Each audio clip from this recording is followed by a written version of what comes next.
Assalamualaikum warahmatullahi wabarakatuh. Eh, Bismillah, alhamdulillah, wassalatu wassalamu ala rasulillah wa ala alihi washabbihi ajmain, amma ba'd. Baiklah, dalam pertemuan kali ini saya akan membahas tentang konsep akal dan hati ya.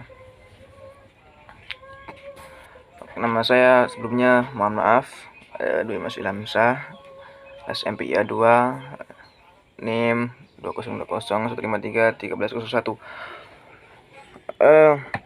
Saya dari Institut Agama Islam Nusantara Batanghari.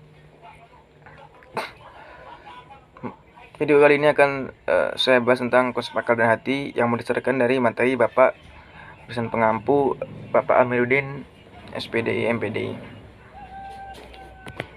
Oke,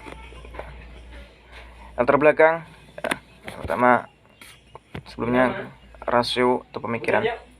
Rasio entah pemikiran secara kemajuan atau keracunan. Jadi kita entah pemikiran yang kedepannya akan maju atau keracunan. Latar belakang selanjutnya ada agama Islam, akal, iman, hati, dan ilmu. Pengertian selanjutnya ada dari Ibnu Zakaria di Al-Sunub Arab, kemampuan mengendalikan suatu baik berupa perkataan, pikiran maupun perbuatan. Sedangkan menurut perspektif Islam, yaitu sebagai suatu potensi khas yang dengannya manusia bisa berpikir, mengetahui, dan menghasilkan pengetahuan, mengikat informasi dengan realitas, serta menahan hawa nafsu. Untuk Imam Al-Ghazali sendiri, yaitu akil adalah orang yang mampu mengendalikan hawa nafsunya. Akil yaitu maksud dengan akil ya, akil orang yang mempunyai akal ya, orang yang berakal. B. Pandangan, pengetahuan tentang hakikat segala keadaan, substansi yang memperoleh pengetahuan dan dialah qalb atau hati. Itu menurut Imam Al-Ghazali dalam kitabnya Ihya Ulumuddin juz 3 halaman 7. Pengarang kitab Ihya Ulumuddin Imam Al-Ghazali, yaitu merupakan juga ulama ahli filsafah atau selanjutnya ada B. Pandangan, pengetahuan tentang hakikat dan dengan segala keadaan, substansi yang berlah pengetahuan dan dalam gaib. Pandangan, dede akal, berpikir, indera. Islam agama akal ya, Islam agama akal, tentu masih bisa untuk difikirkan.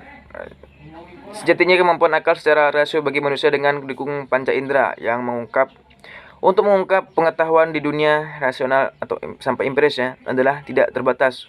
Namun untuk pengetahuan yang lebih tinggi yang bersifat metafisika akal akan mengalami kebuntuan, maka untuk itu akan membutuhkan wahyu yang dibawa Rasul.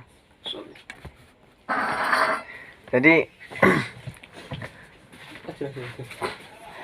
selanjutnya ada proses kerja, objek pengetahuan, rasio, ini ada indera, pemikiran, empiris, akal, nanti turun lagi ke indera bersama, imajinasi, representasi, estimasi, terus selanjutnya diingat ya, pengingat. Proses berpikir, imajinasi, objeknya yang berupa rasional dapat dipikirkan. Terus akal rasional dipikirkan dengan otak, berpikir, ilmu dan irodah, integrasi akal dan hati, lalu menjadi al-aqlu al-insaniyah. Selanjutnya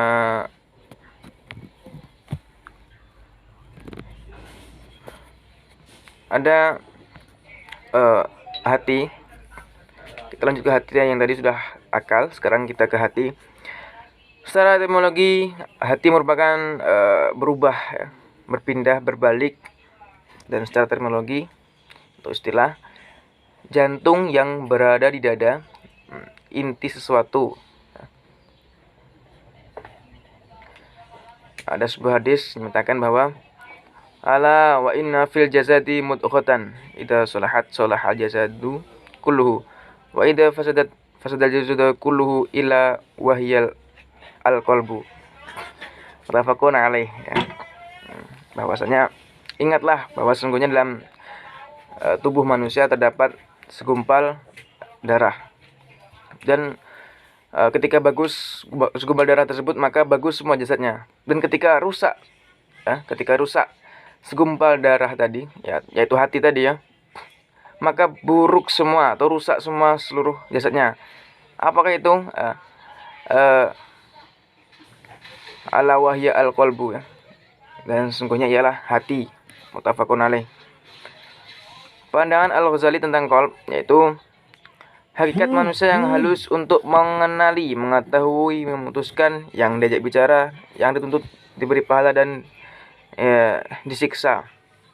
Fungsi yaitu subjek yang berakal, yang memutuskan perbuatan, tempat sifat manusia, dan tempat iman.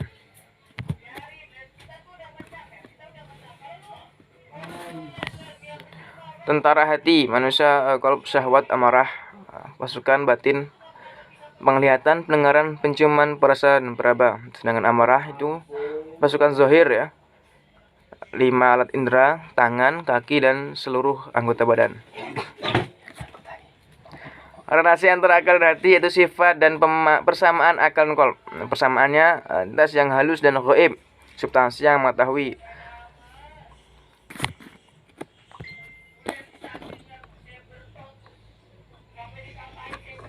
Sedangkan perbedaan antara akal dan hati ialah kemampuan terbatasnya urusan rasional ya. Yang biru ini merupakan pengertian dari akal, sedangkan yang hijau ini merupakan pengertian dari hati. Kita baca dulu yang pahami tentang akal, yaitu kemampuan terbatas hanya urusan rasional dan empiris. Sedangkan yang hati hanya menekankan pada sisi rasional empiris.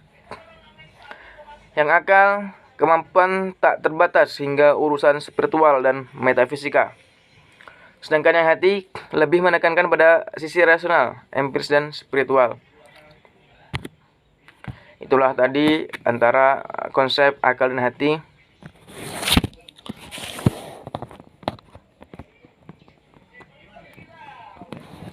Kesimpulannya ialah akal dalam Islam mencakup dimensi intelektual, emosional, dan spiritual yang sesuai fitrah manusia, dengan tanpa meninggalkan bantuan wahyu. Akal bukanlah sekedar rasio, alat berat yang